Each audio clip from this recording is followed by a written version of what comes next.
All right, hello and welcome everybody. Today we are concluding my coverage of John Locke's second treatise of government.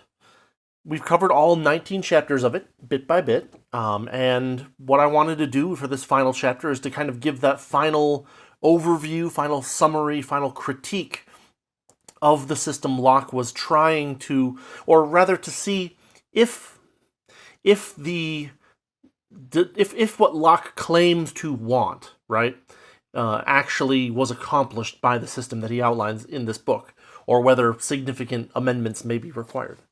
So with that, let's start by summarizing a few major elements, a few fundamental aspects of Locke's system that are compatible with kind of a voluntarist or perspective on government.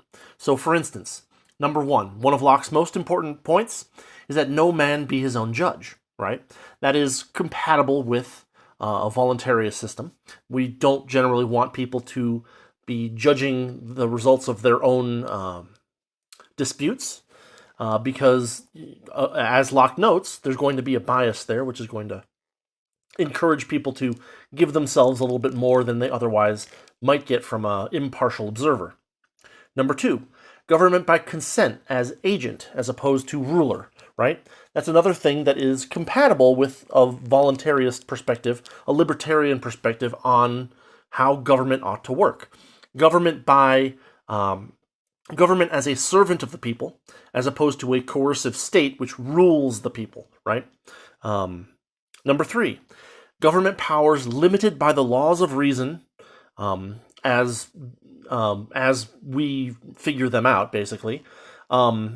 Again, for this, Locke looks at the works of Richard Hooker for this, for the most part, and says, well, Richard Hooker did a really good job of figuring out what the laws of reason are.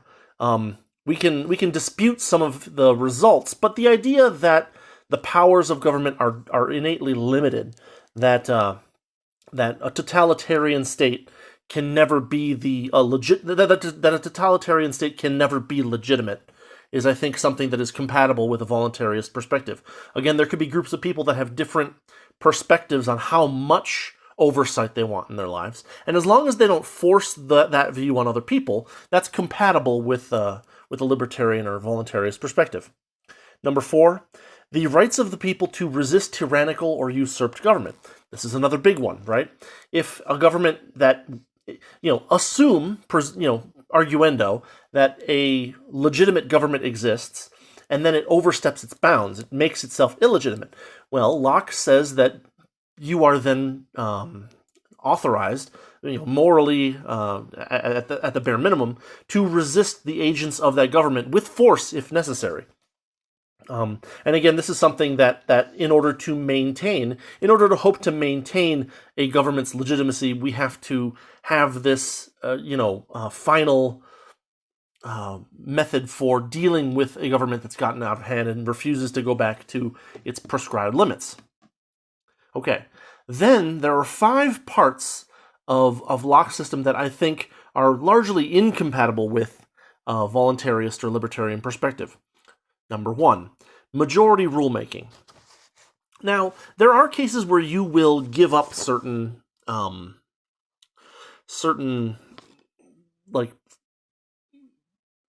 powers to a group in order to simplify your life, right?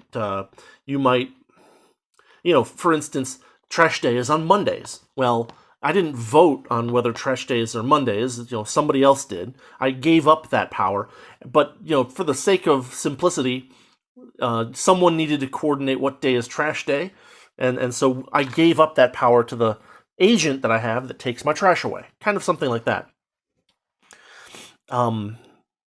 However, the notion of simple majority rulemaking has problems. For instance, it can result in a majority stealing from a minority if the rule validity exists too far. That is to say, if the power of the government is not limited properly, then the majority can simply, especially if it's a supermajority, right? Or if it's a very small minority, a large majority can choose to take things away from a small minority, and that small minority is just kind of stuck with their situation because they'll never ever be a majority. You can, and so like we have to limit the scope of government if we hope for majority rulemaking to work at all. For example, if you have two different people or groups, say, that have very different worldviews, right? They might get together and agree to a government that provides arbitration and defense services because they don't disagree on those two particular aspects of organization, right? They say, well, yeah, we have compatible views on property rights, and we definitely don't want to be judging ourselves because that's just going to result in like a spiral of revenge kind of thing. So yeah, even though we disagree on a lot of things, let's agree on these two things and have the government just do these two things. However, of course, these two groups are not going to be exactly the same size. Let's imagine that one is just a little bit larger than the other. Assume then that this small majority of two groups that are very different and have very different worldviews decides to start passing rules about educating the children of the smaller group. In fact, they choose to start saying, well, we're going to educate your children to be against your particular worldview. Well, there's no reason why that smaller group with a different worldview would agree to that. So what's happening there is that the government has expanded beyond the bounds of the agreed to powers. They would never agree to that in the first place, and so, that is an illegitimizing force on the government. And it's something that's very realistic that could happen. And that, there's going to be different value judgments going on where, oh yeah, we gain this, but we lose this by joining this government. And majority rulemaking causes a lot of problems where there's just a lot of small groups that might find something incredibly abhorrent that the government is doing and want to get out of there. But under pure majority rulemaking, according to Locke, they have no recourse, basically. Number 2 of the major ideas of Locke that are incompatible with a voluntarist or libertarian perspective is his concept of dominion. Dominion, what it does in Locke's system is it kind of locks land into a society and thereby a government, as long as that society stands. For a society that lasts generations, this is kind of unacceptably rigid, because, again, the scope creep inherent in government action, these government people are always going to be looking for a little bit more power or to apply their power in a slightly different place. It makes it likely, if not inevitable, that some groups will end up no longer being served by such a government, especially on the generational timescale. Therefore, if they've invested anything into land or immobile capital, they basically have unwittingly bid away the rights to own those things. They no longer can own them because those things are part of the dominion of the government, which has now become a state that they disagree with. In order to leave that society, they must give up any investment that they've made into land or immobile capital, even after no free land exists in the world for them to move to. So this is something that Locke is being way too permanent about, a government owning land or a government having dominion over land. In fact, we should be more open to these kind of areas of dominion moving around over time as certain groups decide, hey, this isn't serving my purposes anymore. Hey, I'd prefer to be a part of this thing. They shouldn't have to give up anything that they or their ancestors had invested into land or immobile capital. Of course, there's certain elements of dominion that are going to generally be maintained even in a voluntary state. For instance, the ability of the organization that your agreement to allow warrants to be served on your land for legitimate searches. Generally speaking, we're going to want to maintain that particular. Most people are going to want to maintain that particular construct, and so even in a voluntary society, there's going to be some form of. It's like giving up mineral rights.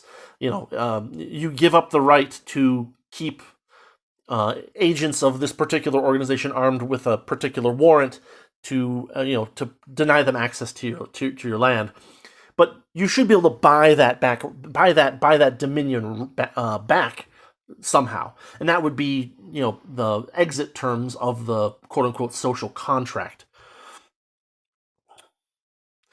So, continuing, the third incompatible part of the Lockean system is the non-severability of membership in society. What it basically leads to, practically inevitably, is minority underclasses. Groups, small groups, maybe of a few percent of the population or less, who are no longer served by the government but are instead harmed by it, net. And, because they're such small groups, it's very unlikely that they ever will be served by the government again. It takes them and forces them and traps them in a relationship that is hateful and destructive to them by their own, judgment of values. So this is another major problem with the Lockean system, is that once society forms and once society claims dominion over a particular landmass, it's kind of permanent. And as we know, government scope creep, as I just mentioned, is going to create divisions over time, especially on kind of like that generational kind of century level time scale where Group A is no longer being served by the government. They were 100 years ago, right?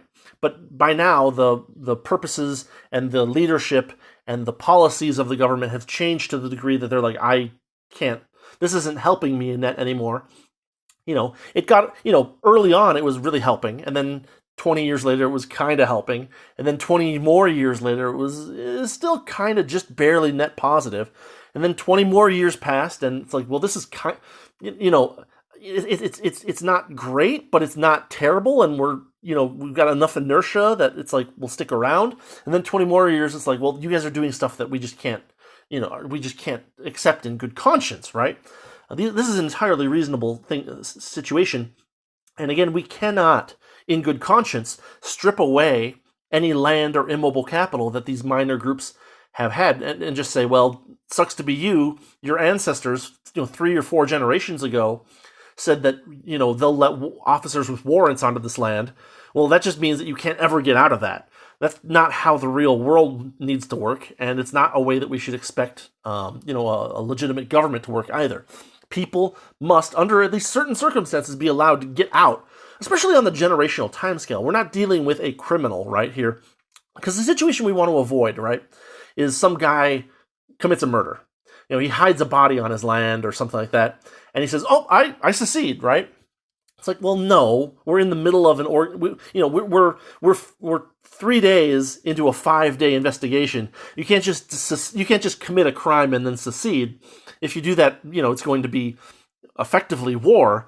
But realistically, there's no, what they've done is they've tried to basically kind of weasel their way out of punishment for the crime that they committed. It's going to end in some sort of violence anyway. And we wouldn't even really call it aggressive violence for people to go on to that person's land and say, yeah, here's the body, here's the evidence you killed them. We're taking you away. There's going to be some kind of result there, and it may involve violence, but that's the same as a criminal that doesn't try to secede may face violence if he resists lawful arrest. So number 4, prerogative.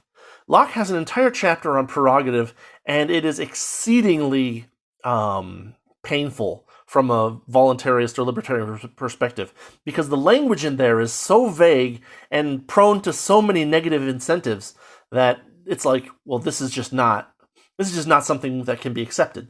It could be that Netflix, for the good of Netflix subscribers, does something, but that doesn't mean that wants to do something, but that doesn't give you any further obligations in your contractual agreement with Netflix. The same thing must be true of a legitimate government, in the sense that, oh yeah, I thought this was good for everybody. Well, no, you can't. I hired you to prevent people from breaking into my house. I did not hire you to paint my house. Things like that. I might agree that it's a lovely color, but still, this is not something that was in the contract that I agreed to with you as my agent. And so therefore, this is not something that, I can be held responsible for, in the sense that, like, oh, I'm charging you for the paint. Well, and the paint and the labor of the painters. Well, no, you're not. I didn't ask you to do that. Prerogative as a concept in the Lockean system inevitably is going to lead to power creep. It is probably more dangerous to have prerogative as an idea than any potential advantages that it could possibly provide. It may be that your house is just going to burn down, and there's just not time for you to write, fire, write fire protection into your contract and establish a fire department and have the firemen be trained and come to your house while it's burning. You're just going to have to either put that in the contract from the beginning or make other arrangements, at the appropriate time. We can't be pre-insuring things that aren't being paid for the net damages of those things. For instance, one of the things that Locke talks about in his chapter on prerogative is kind of like the general welfare of the general good of the people, and that is just way too vague and way too easily twisted to be a really valid criterion for any use of power. If this welfare is so general, then it really shouldn't be that hard to achieve unanimity and change the contracts.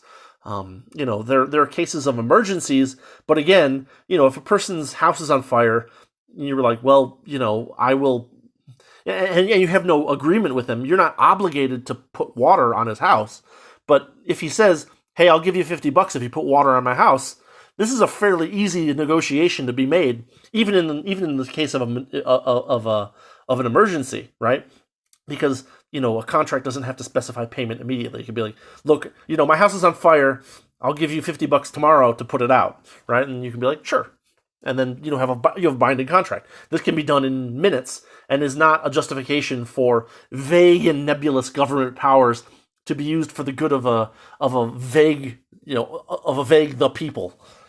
So, and finally, of all of Locke's kind of fundamental aspects of his system, the fifth one that's incompatible with voluntarism is kind of an extension of one of the compatible ones, right? We want limited government. But the problem with Locke's system is that the laws of reason are not 100% clear. The fact that the laws of reason are a little bit unclear means that there can be good faith disagreements on what actually is a legitimate power of government. In fact, it makes these kinds of disagreements, even good faith disagreements, pretty much inevitable. If the laws of reasons were perfectly clear, then there would only really be a need for one government, right? But we know that this isn't the case. We know that different groups of people with different cultural backgrounds have different views of what things are done for the good of everyone.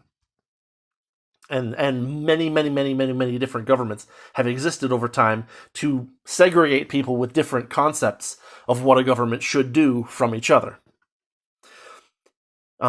Instead, what's going to happen in a libertarian or voluntarist society, or humanity, is that there will be a bunch of different little societies that are led by people with different ideas about what government may, and must not do.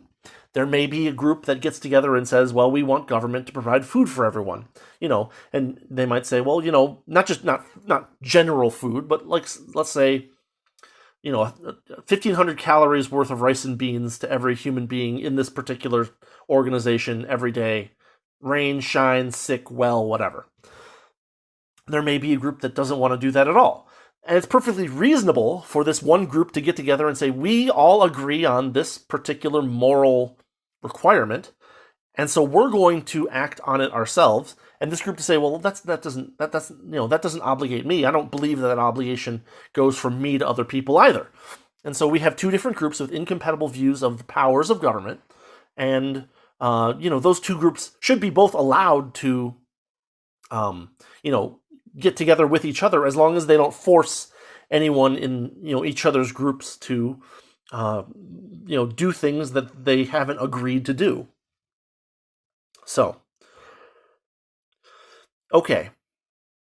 So we've talked about the details of the incompatible parts. And I wanted to do that first because it kind of shows that in a purely Lockean system, that there's way too many vague powers, way too many way too much permanence in the extent of where power can go for it to be truly compatible with a voluntarist or libertarian conception of society.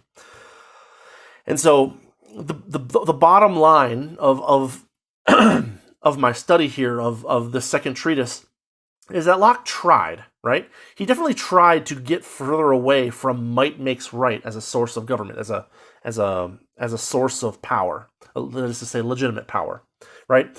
However, he just didn't go far enough, and whether that's because he was limited in how far he was willing to speak because of the recent, because of the problems that Algernon Sidney went through at around the same time, or whether he just wasn't creative enough to think these things through, or whether he was, blinded by his perception of history or the perception of the laws of reason. I don't know. But what we see here is that there's enough parts of a purely Lockean system that are incompatible with voluntarism, with, a free society, that we can use this as a stepping stone toward a better conception of what the legitimate powers of government can be if they exist, but he's just not there yet. So now that we've talked about the incompatible parts, I want to go into a little bit more discussion of the compatible parts and talk about why they may have their own particular weaknesses. So, going back to the beginning, we have no man be his own judge. Now, what are the problems with this? What are the weaknesses of this? The problem is that this doesn't guarantee fairness. And of course, there's no guarantees of fairness anywhere in the world. But, if we want people to get what they deserve, then we have to kind of at least figure out, can we strive toward it in one way or another?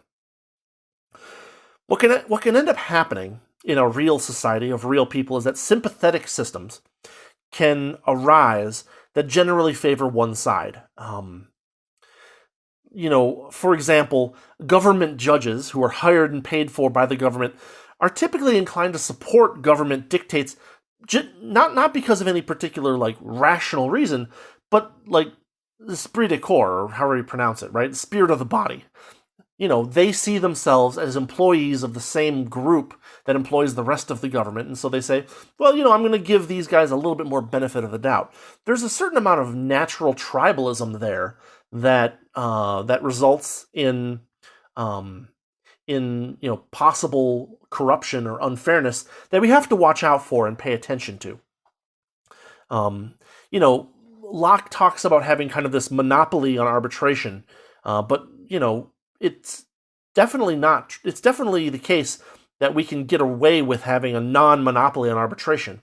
When two people or two bodies or two groups get together to make a contract with each other, they can choose who their arbitrator is, right? And there's no reason for all of society to have to pick this group that does arbitration as opposed to this group. And there's no reason that two groups getting together to do two different contracts have to choose the same arbitrator for both of those contracts, right? If Jim and Bob get together and they want to have a contract where, Jim provides some goods each month and Bob provides a payment each month, right? Simple contract. And they say that if we have a dispute, we're going to go to arbitration group A. And then a year later, they're still doing this particular contract where they're trading goods for money over, on a monthly basis. They get together and say, oh, I want to trade another good for another different price, and we're going to have a second contract. There's no reason why they have to choose the same arbitrator for that second contract. They might say, oh, we'll choose arbitration B, which is, also acceptable to both of us for this particular contract. And there's no reason why they can't do that. As for consent, one of the things that Locke does in his chapter on this is he kind of jerry-rigs implied consent in the system in order via land ownership. This is not valid and it's not necessary. There are better ways to deal with the unanimity requirements of contractual agreements than creating this concept of dominion that just kind of permanently annexes part of the rights attached to a chunk of land to some random monopolistic group.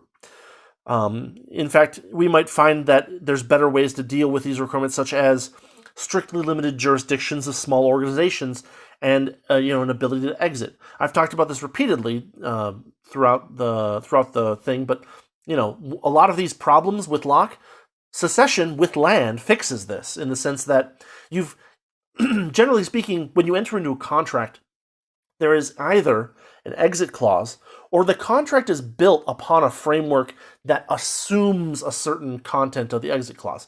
For instance, if you and I in the United States enter into a contract and we don't put an explicit exit clause into that contract, well, we're going to assume that the legal ramifications of breach of contract apply as an effective exit clause. I might, just based on how breach of contract gets litigated, and what the usual penalties for that are. We're basically agreeing by building this contract under this framework that we agree to those exit terms. Whereas, we could also write an explicit exit clause in the contract, although that makes the contract longer. Fair enough. Now, I said that having government powers be limited by the laws of reason is somewhat compatible with voluntarism or libertarianism. The problem, of course, is that the laws of reason are not obvious, and even by Locke's own epistemological theory, which he calls tabula rasa, blank slate, a clever organization of tyrants can and inevitably will convince the young people, while they're still learning, that certain laws of reason are invalid for various reasons, usually their own power, right?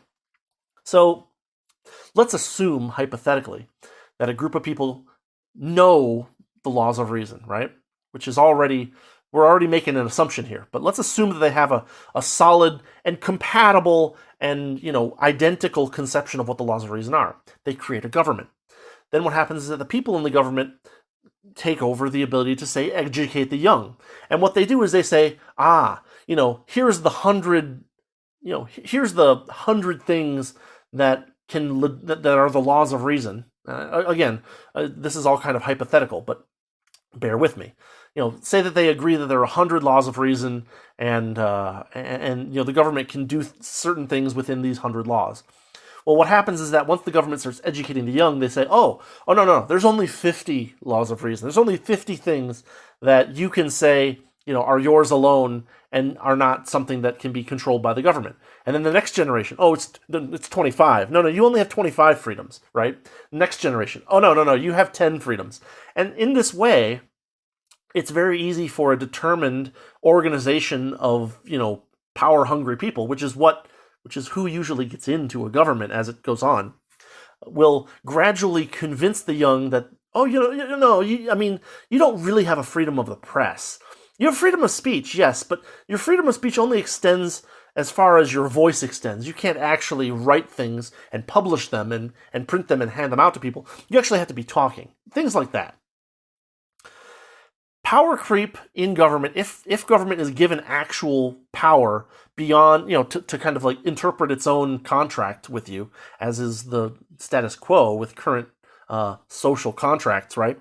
Power creep is inevitable in that kind of situation, simply by the constant pressures by the bad actors in government, who are also inevitable as long as they have real power. In the same way that de Jasse argues for the presumption of freedom in dealing with individuals, we might argue for a presumption of non-freedom in the interpretation of government, or presumption of non-power in the interpretation of these quote-unquote social contracts.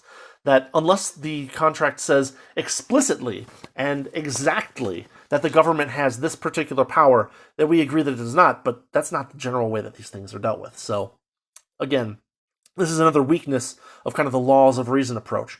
They're foggy, and people can be convinced that they have fewer freedoms than they actually ought to. Even small or narrow organizations are vulnerable to hijacking. What we need is to have positive obligations, if any, spelled out explicitly. If there's any vagueness, we have to treat that vagueness in the most strict negative sense as possible, right? Necessary and proper cannot mean convenient in order for government to remain legitimate. if we give up on that even a little bit, what's going to happen is that necessary and proper becomes convenient here, and then it becomes convenient here, and then it becomes convenient here, and so on until you have these tiny set of barely perceptible dominoes until the government has way more power than anyone ever intended to give it.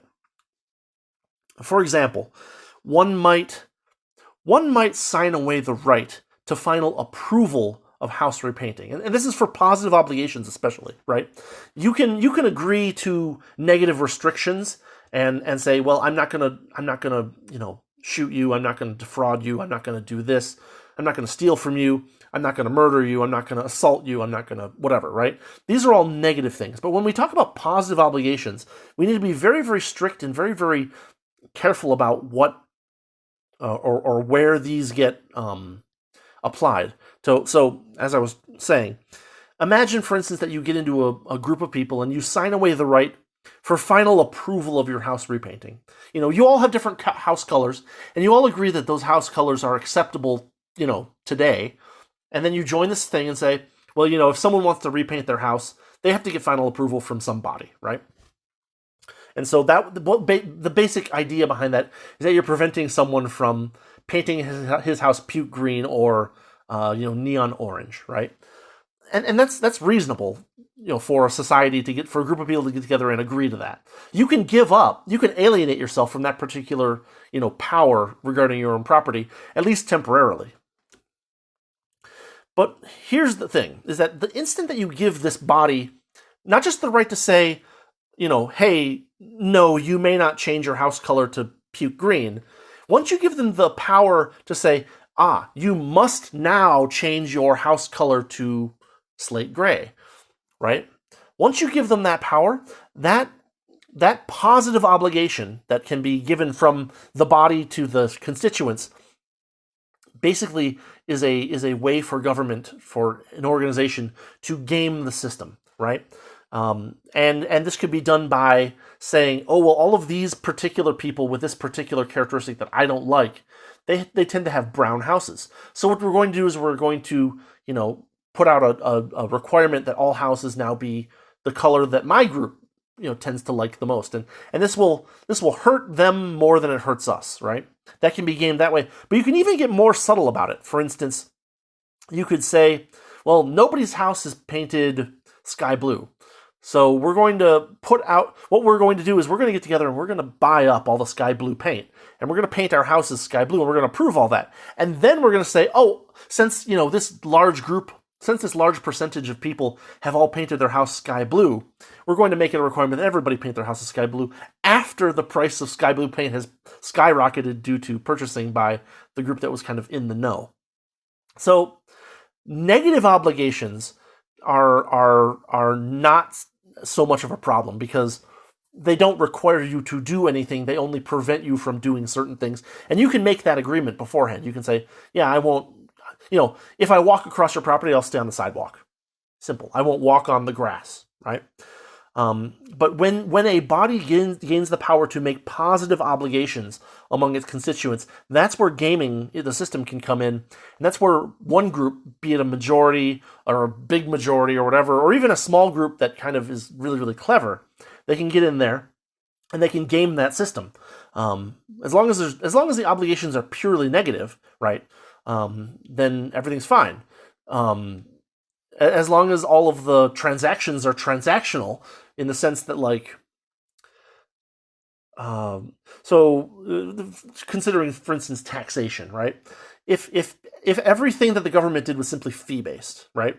If they said, oh yeah, anybody can get a license to drive on the roads, you just have to pay this, and the payment is the amount that we take to build and maintain the roads divided by the number of people with licenses, and there you go. You can use the arbitration system that we have, but there's a fee, as long as everything's fee-based, there's no positive obligations anywhere. But as soon as you start saying, well, the subscription fee for all government services is X dollars or X percent of your income or whatever, you get to the point where people can start gaming that system, and that's where things get murky. And that's where a Lockean system starts to break down, because what ends up happening is that people with bad intentions get into the government, and they start gaming that system for their own advantages. Another point that Locke makes that is compatible with voluntarism or libertarianism is the right to the people to resist tyrannical and usurped government.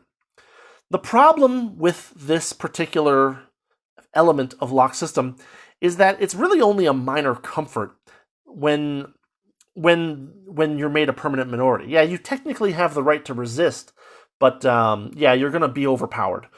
The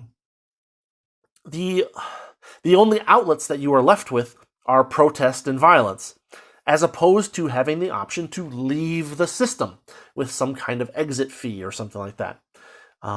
Locke, the thing about Locke is that he's very open to this violence against a tyrannical state, but he's very closed to secession, and I think that's a fatal mistake for his system, at least as far as making government actually be the agent of the people as opposed to its ruler.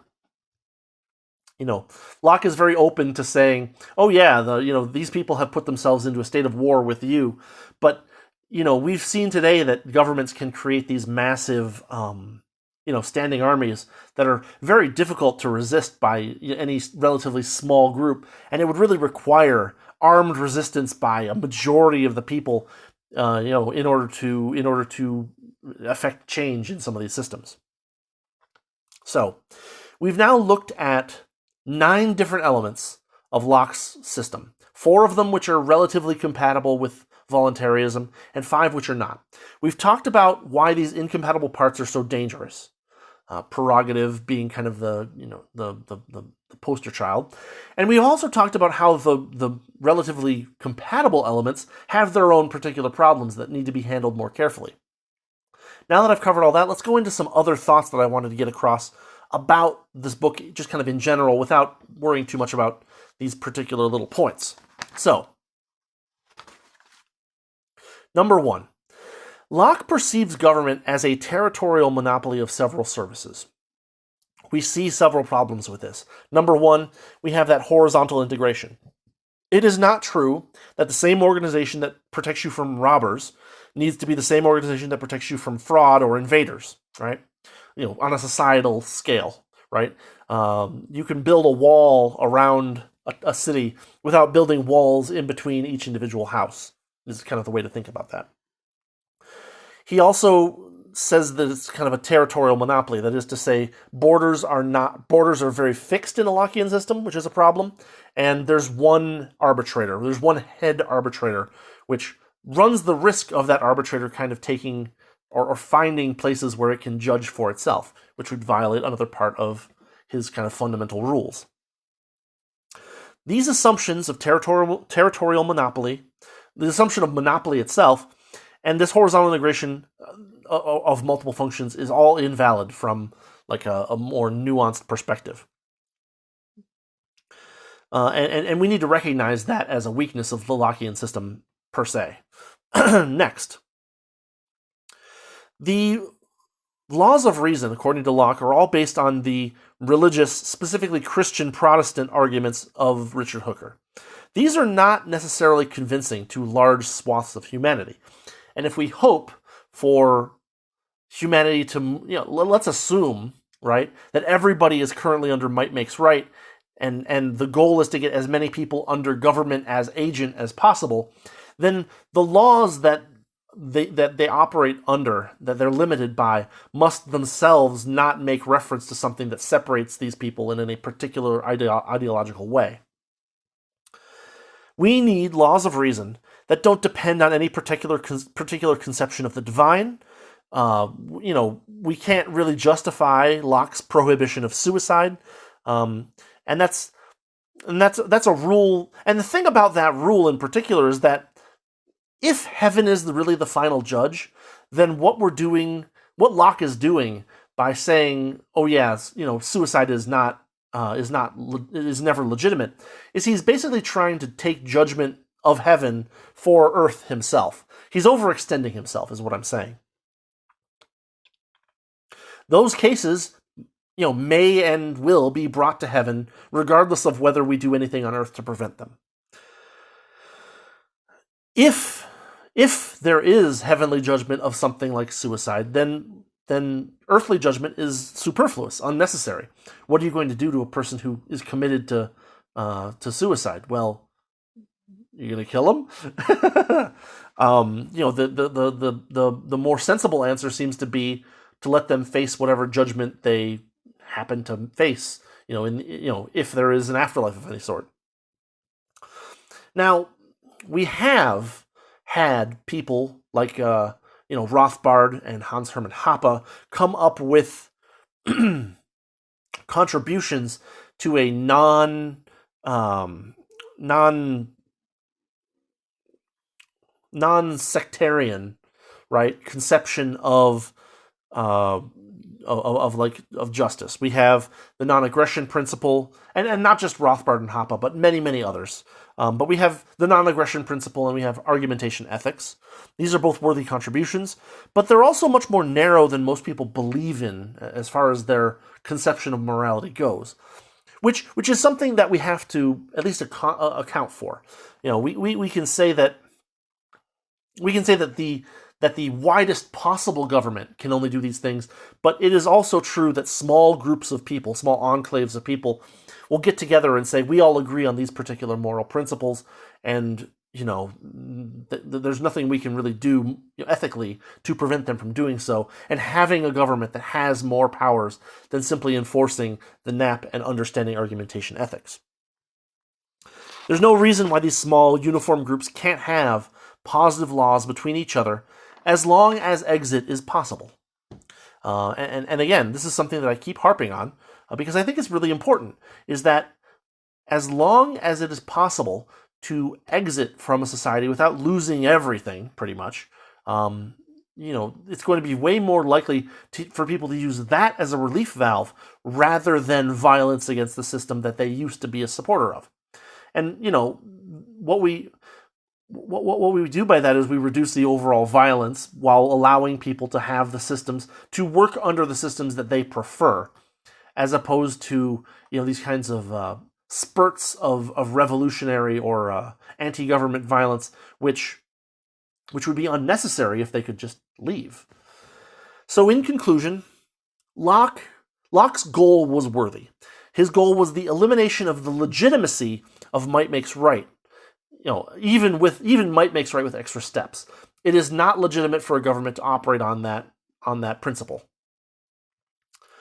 Because might makes right and might makes right with extra steps are not different in principle. They're the same thing, only there's a few extra steps in between in one of them. Locke was aiming for a conception of government by consent.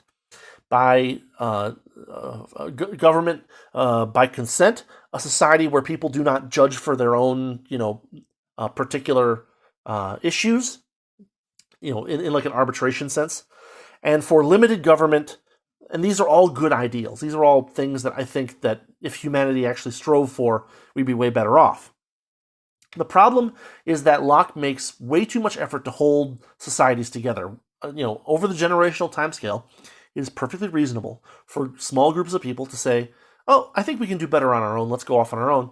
And Locke's conception of society kind of having this dominion and government being part of a society that has this dominion that's permanent is a real stepping stone, or a real roadblock towards actually achieving government by consent.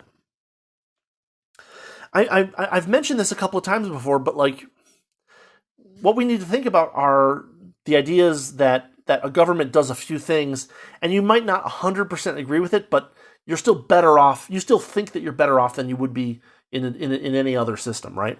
So, I've done this before, but my extended Netflix example is that, well, yeah, I'd prefer, right? If I were a Netflix subscriber, I would prefer that they license Columbo instead of, MASH, right? I would prefer that they license Columbo over MASH. But if they choose to license MASH and not Columbo, there's still other aspects of my interaction with Netflix that might say, oh yeah, well, it's still a net gain for me to give them $15 a month and them to give me the services that they provide. At some point, however, they might say, okay, well, now it's $20 a month, now it's $25 a month, now it's $30 a month. And at some point, I'm going to say, well, I'm not getting my value out of my money here. I'm going to leave this situation.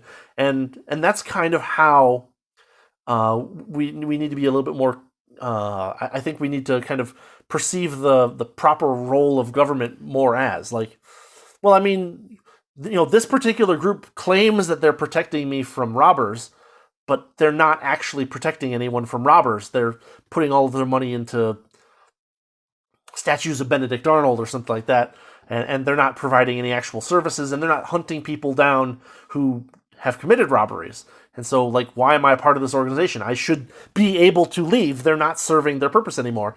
There should be more of a market. And what happens if I choose to leave Netflix is not that Netflix tries to take my television, right? They're not, well, you watched Netflix on your TV, so your TV is our property. No. There's a go in peace principle in voluntary interactions where I agreed to things coming in, and I might have agreed to certain things in the event that I leave, and I should, make up with those obligations. But when I leave, you don't commit revenge on me for the crime of canceling my Netflix subscription. That is also not legitimate. So the subjectivity of value means that different people will have different lines in the sand and different tolerances for overreach, right? Again, I might say, well, they licensed MASH instead of Columbo, but I still have all these other shows to watch that I might like. But then they might also decide, hey, we're gonna particularly stop licensing all mysteries. And I'm like, well, that's a line in the sand. I'm out, right? Or they might say, well, or I might say, well, I'll stay, but if the price gets above $15, then I'm out, right? Something like that.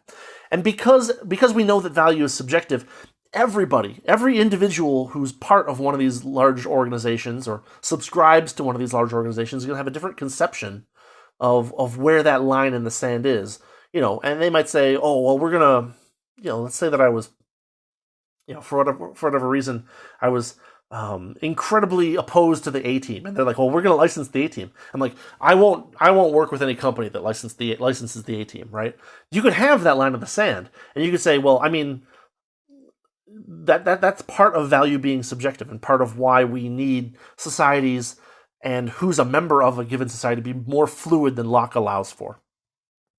It's worth noting, I think, that finding something morally repugnant does not necessarily entail a moral obligation to use whatever efforts there are to stop that thing.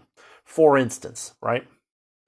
After the United States government toppled the government of Libya, slave markets opened up in Libya. Now, I would argue that slavery is morally repugnant. Nobody should be enslaved by anybody, right? But that doesn't also entail on me a requirement that I take up arms, go to Libya, and start freeing slaves. It's unfortunate that they're enslaved, but it's not my... if the U.S. government did it, there's a certain amount of fault that the U.S. government population is, takes on that. But let's remember that the U.S. government is not a voluntary organization, and so really, I get extorted every year for taxation, for tax money, and the tax money goes to horrible things, but I'm not the one trying to do those horrible things. And so, I don't necessarily have a moral obligation to go out and risk my life to solve these particular problems. It might be morally positive for me to do so. Like, you might even say, well, yes, but if you did go and, free some slaves in Libya, you'd be a better person. And I might say, well, yeah, that maybe that's true. But that doesn't, I can't do that at the expense of violating morals towards others. So, if I wanted to go to Libya to free slaves, I can't extort my neighbor for money to pay for my, arms and armor to go over to Libya, right? I can't justify a moral obligation by doing immoral acts to others also. So the thing to remember is that people have tried to implement systems similar to a Lockean system. And what these have led to are typically power creep, near monopolization of education, which leads to more power creep. And what ends up happening sometimes is that these societies almost become like suicidal, where the government cares more about non-members of that society than members of that society, which is also something that government as agent could never do, right? Government as agent can't prevent you from giving charity to a non-member of that society, but also it's not a legitimate aspect of that government to extort money from people to give to people that you think are worthy of subsidization. One of the problems with Lockean governments that we've observed is that different parts of the government feel this kind of camaraderie with each other, as indeed they're part of the same organization. And that camaraderie alone is enough to skirt checks and balances and to create these long-lasting, organizations within the government that are designed to basically give the government more power. And as long as the government has this esprit de corps, or however you pronounce it, right, they're going to feel more sympathy with other members of the government, which is going to encourage the government to, move further along. And that, I think, is baked into the Lockean system. There's not really much you can do to avoid that, because it's so monopolistic, because the borders of societies are so rigid, because secession is not an option. However, one of the things that we can do to take a Lockean system and make it much closer to a voluntary system is to add the secession relief valve. And I mean secession with possessions, with land, with immobile capital. If we don't have that, what we end up with is, you end up with anarcho-tyranny, where the government is serving one group at the expense of others, where the government applies laws to a certain group and doesn't apply them to others, and that leads either to complete societal collapse, or it leads to rebellious violence. And, the problem with large-scale violence is that innocent people are usually going to get caught in the crosshairs. If people who see that they are no longer being served by the government can simply leave, then that creates a relief valve that hopefully prevents that kind of collateral damage. We also see in Lockean systems, or pseudo-Lockean systems, the growth of these giant standing armies that, combined with, partial or total disarmament of the people, which cows the people into submission. It basically makes rebellion impossible. And since you can't leave, and since you can't rebel, you're kind of just screwed. It's clear that a Lockean system needs more restrictions to avoid becoming might makes right with extra steps. We've certainly gone from, a Lockean-esque system, or a pseudo-Lockean system, to might makes right with a few extra steps, but not many extra steps at this point, right? You could say that the U.S. government, overstepped its bounds when, instead of amending the Articles of Confederation, they replaced it with the Constitution. Even if you accept the legitimacy of the original Constitution, as early as a couple of years after it was adopted, the government said, "Oh, a central bank is necessary and proper," when what they really mean is convenient. So basically, what we've seen is that systems that have tried to implement Locke's criteria for government have been vulnerable to this kind of power creep, which results in a completely non-agent, non-good for the people government over the long term. So, final word. Locke's system was clearly a great counter-argument to the divine right of kings, which was the thing back when he was writing, right? Government as ruler, not government as servant.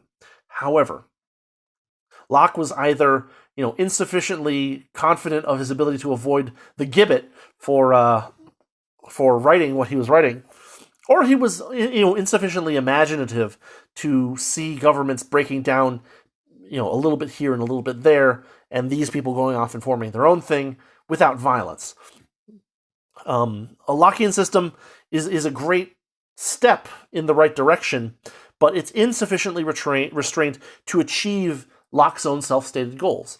We end up with the government judging itself. We end up with Marbury versus Madison. We end up with government as ruler and not as agent.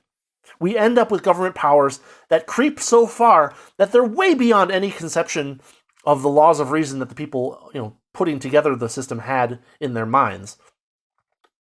And we get to the point where, while the people might, be claimed in some abstract sense to have a right to defend themselves against this tyranny, that practically speaking, they have very little actual recourse. And so,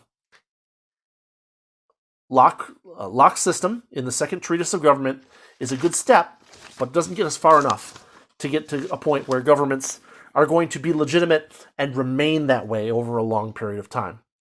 And so with that, I would like to conclude my analysis and critique of Locke's Second Treatise. I hope this was informative. I hope my summaries of the chapters help you get through this work, which can be a little bit hard to read in places. I hope I kind of helped you focus on the important parts and provided you with some food for thought as to where this thing is not doing what Locke claims he wanted it to do. So with that, I will say thanks for watching. Thanks for listening. If you like what I'm doing here with the channel, you know what to do. And I don't know exactly what I'll be doing next, but I'm going to be trying to maybe pick up something that I don't agree with as much as Locke, right? I'm thinking maybe I might do some episodes on the conquest of bread or some other goofy communist / anarcho-communist nonsense, and we can maybe have some fun poking at those arguments. But anyway, that's all I've got for Locke for now. Maybe there will be something that'll bring me back to this topic sometime later, but for now, that's it. And thanks for watching again, and I will see you all next time.